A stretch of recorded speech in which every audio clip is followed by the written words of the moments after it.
नमस्कार, मैं धर्मेंद्र शर्मा। आज subject code MR 202 basic air conditioning के चैप्टर नंबर 2 के पार्ट नंबर 4 के बारे में बात करूंगा, जिसमें हम ह्यूमन कंफर्ट की बात कर रहे थे अभी तक। इस ह्यूमन कंफर्ट के अंदर पिछले टॉपिक के अंदर हमने इफ़ेक्टिव टेम्परेचर का कॉन्सेप्ट पढ़ा था, जिसमें हमने देखा था कि इफ़ेक्टिव टेम्परेचर जो है वो dry bulb temperature, relative humidity और एयर मूवमेंट, इन तीनों का मिला जुला प्रभाव है। और हमने ये भी देखा था कि जो एशरे जो संस्था है, American society of heating, refrigerating and air conditioning engineers, उसने कई हज़ारों लोगों के ऊपर टेस्ट कंडक्ट करे। उन टेस्ट के अंदर उन व्यक्तियों को अलग अलग कंडीशंस के ऊपर रूम के अंदर रखा गया और उनसे उनके कंफर्ट के लेवल के बारे में पूछा गया।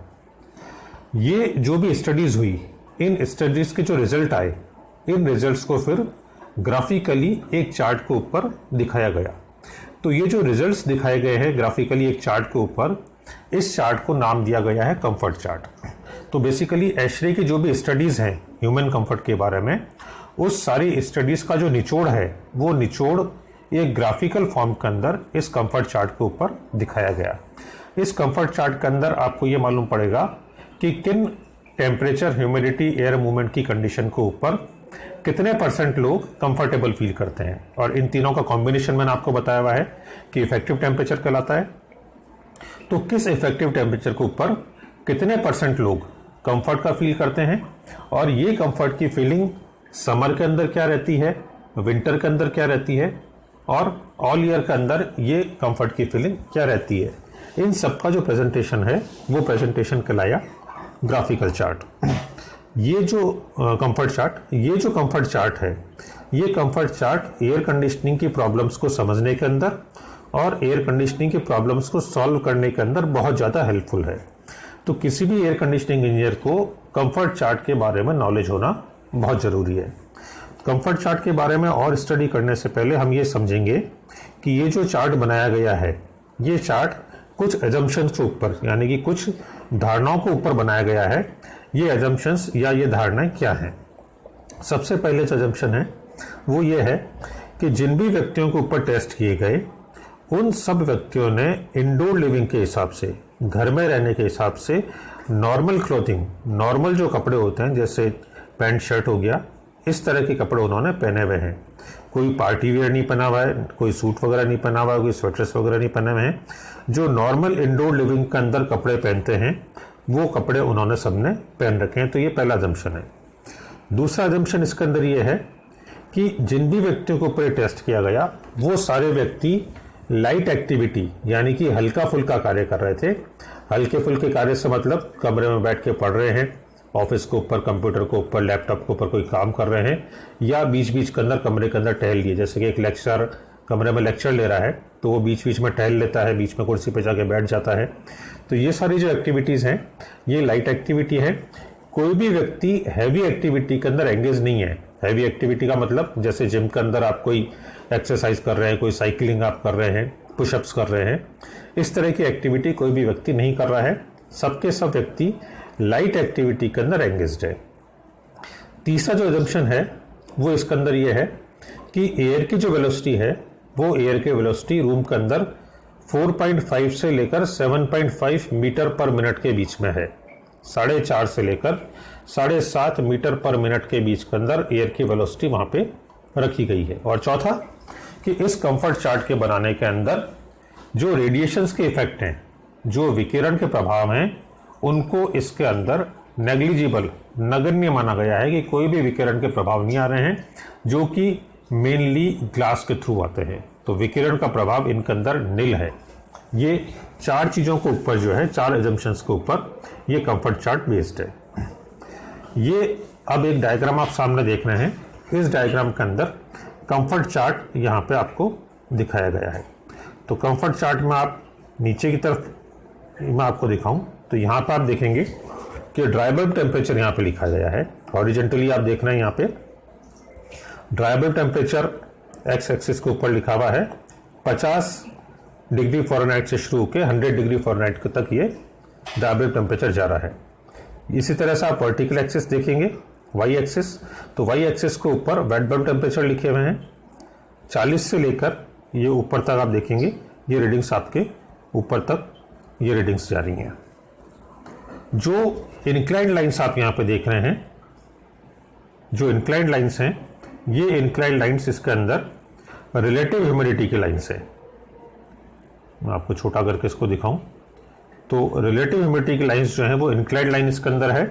सबसे नीचे जो लाइन है वो आप देखेंगे 10% लिखा हुआ है, उसके ऊपर 20-30 यानी कि 10% के डिफरेंस से ये लाइंस खींची गई है। और मैक्सिमम जो रिलेटिव ह्यूमिडिटी लाइन है जहाँ पे आप देखेंगे सैचुरेशन लाइन लिखा हुआ है, वहाँ पे ऊपर 100% लिखा हुआ है, यानी कि रिलेटिव ह्यूमिडिटी 10% से लेकर 100% के बीच में है। और ये मैंने आपको पहले बताई था, ये जो कंफर्ट चार्ट है, ये comfort chart 4.5 metre per minute से लेकर 7.5 मीटर पर मिनट की वेलोसिटी के बीच के अंदर ही है। इससे कम वेलोसिटी नहीं और इससे ज़्यादा वेलोसिटी नहीं। अब इसके अंदर आप देखें, इस कंफर्ट चार्ट के अंदर इफेक्टिव टेम्परेचर आपको यहाँ पे दिख रही होंगी, ये मैं आपको दिखाऊं तो यहाँ पे आप ये देखेंगे इफेक्टिव टेम्परेचर लिखा हुआ है। और ये जो लाइंस हैं जहाँ पे लिखा हुआ है 55, 60, 65, 75, 80, ये वाली जो लाइंस है, ये लाइन सारी की सारी यहाँ पे इफेक्टिव टेम्परेचर लाइन है। इसका मतलब जैसे आप देखें कि 75 डिग्री इफेक्टिव टेम्परेचर लाइन, इसका मतलब 75 डिग्री को ऊपर आप यहाँ से लेकर ऊपर तक कहीं भी चले जाएं, इस पूरी लाइन के ऊपर जो इफेक्टिव टेम्परेचर है वो इफेक्टिव टेम्परेचर यहाँ पे 75 डिग्री है। मैं इसको थोड़ा आपको बड़ा करके दिखा रहा हूँ। यहाँ पे ये आप देखें 75 डिग्री की लाइन के ऊपर इफेक्टिव टेम्परेचर, अलग अलग कॉम्बिनेशन डीबीटी और अलग अलग कॉम्बिनेशन आरएच के लिए इफेक्टिव टेम्परेचर एक ही रहेगा इस लाइन पे 75 डिग्री।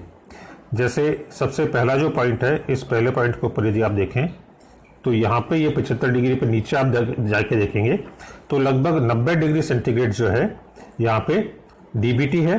और यहाँ पे यदि आप आरएच यहाँ पे देखेंगे तो आरएच यहाँ पे 10% है, यानी कि 90 डिग्री डीबीटी और 10% आरएच, इस कॉम्बिनेशन के ऊपर जो इफेक्टिव टेम्परेचर है वो 75% है।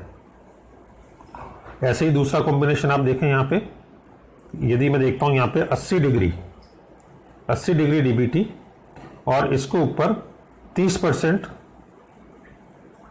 इसको और ऊपर चले जाए 80 डिग्री डीबीटी और यहाँ पे आप देखें तो लगभग 50 और 60% आरएच के बीच के अंदर, इसके लिए भी जो इफेक्टिव टेम्परेचर है वो इफेक्टिव टेम्परेचर अभी भी 75 डिग्री फ़ारेनहाइट ही है।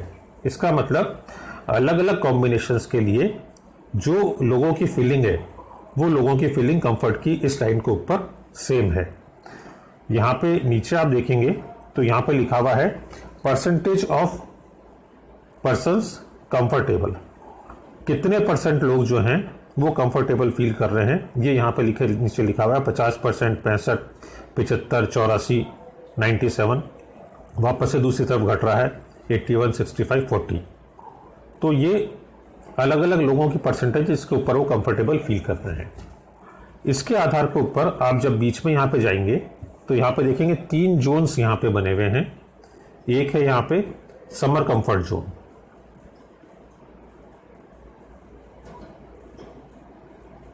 ये आप यहाँ पे देखेंगे ऊपर की तरफ, तो समर कंफर्ट जोन यहाँ पे लिखा हुआ है जो कि लगभग 66 डिग्री फ़ारेनहाइट से लेकर 75 डिग्री फ़ारेनहाइट इफेक्टिव टेम्परेचर के बीच में जा रहा है। इस तरह से चार्ट में नीचे की तरफ जब आप देखेंगे तो यहाँ पे विंटर कंफर्ट जोन है जो कि 63 से लेकर लगभग 71 डिग्री फ़ारेनहाइट के बीच में जा रहा है। तो ये वो जोन्स हैं, विंटर कंफर्ट जोन वो जोन है जिसमें कि सर्दियों के मौसम में ज़्यादातर लोग कंफर्ट का अनुभव करते हैं। तो आप ये देख रहे हैं समर के मुकाबले यहाँ जो तापमान है वो थोड़ा कम है, ये 63 से लेकर 71 के बीच में है। और जबकि यही आप समर में जब देख रहे हैं तो 66 से लेकर ये 75 के बीच के अंदर है। तो जैसा मैंने आपको पहले ही बताया था कि बॉडी टेम्परेचर कंट्रोल मैकेनिज्म में जो ऑटोमेटिक चेंजेस होते हैं मेटाबॉलिज्म की वजह से, उस वजह से गर्मियों के अंदर हम थोड़ा सा हाई टेम्परेचर प्रेफर करते हैं और सर्दियों में थोड़ा सा लो टेम्परेचर प्रेफर करते हैं। अब इन दोनों ही कंफर्ट जोन के अंदर एक ऐसा जोन है जो कि कॉमन है समर के अंदर और विंटर के अंदर। ये जोन कौन सा है? 66 डिग्री फ़ारेनहाइट से लेकर 71 डिग्री फ़ारेनहाइट के बीच के अंदर। जो चार्ट के अंदर आप देखेंगे तो EHCB से दिखाया गया है। EHCB इस जोन को बोलते हैं सेंट्रल जोन। इसका मतलब यदि आपकी टेम्परेचर कंडीशंस और ह्यूमिडिटी कंडीशन इस सेंट्रल जोन के बीच में आ रही है तो इस कंडीशन के ऊपर व्यक्ति सर्दी के अंदर भी और गर्मी के अंदर भी दोनों ही मौसम के अंदर यहाँ पे कंफर्टेबल फील करेगा। अगर A, B, C, D में आ रही है तो ये कहलाएगा विंटर कंफर्ट जोन, और यदि E, F, G, H में आ रही है तो ये कहलाएगा समर कंफर्ट जोन। तो ये 3 कंफर्ट जोन यहाँ पे दिखा रखे हैं, समर, विंटर एंड सेंट्रल। तो ये कंफर्ट चार्ट है।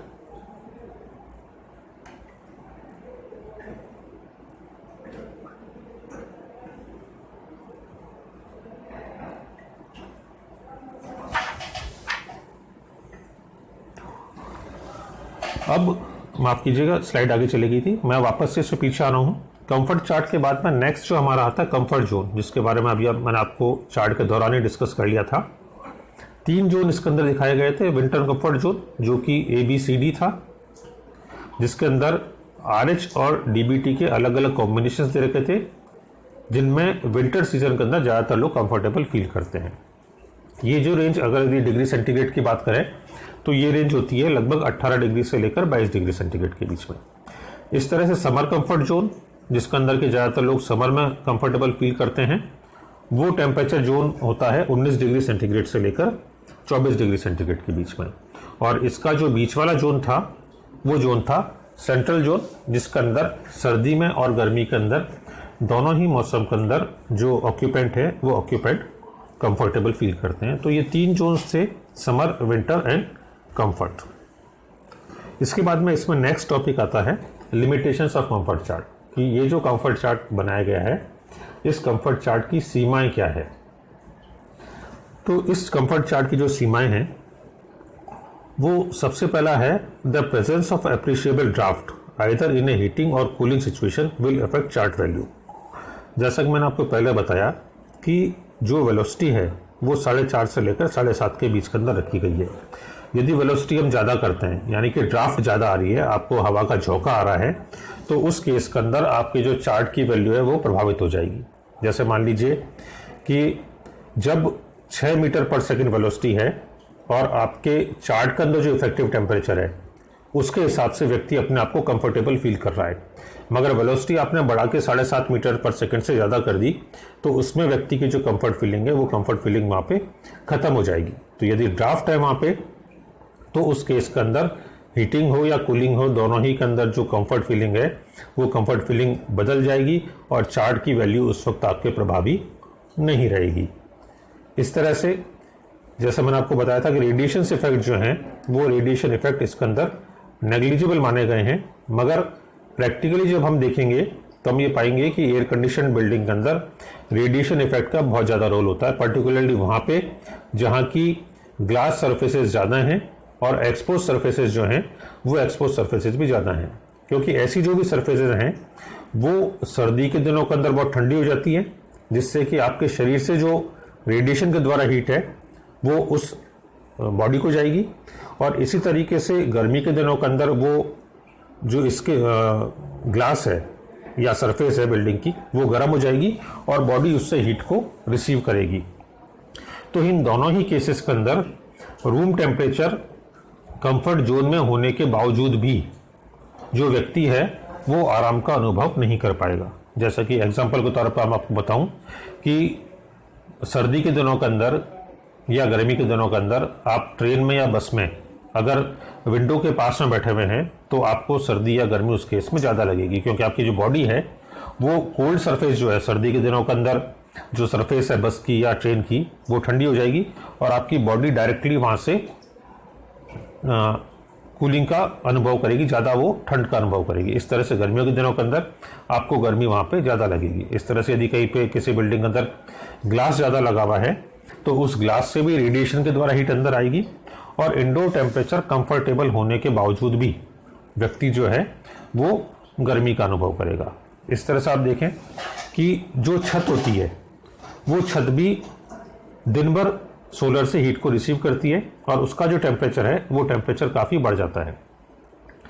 ये जो हीट रिसीव होती है ये तुरंत नहीं होती है, जैसे जब सोलर पीक के ऊपर है तो सोलर पीक पे पहुंच रहा है दिन में 3-4 बजे के पास, मगर छत का टेम्परेचर जो मैक्सिमम जाएगा वो लगभग जाता है मिडनाइट के ऊपर, लगभग 12 से लेकर 1 बजे के बीच में।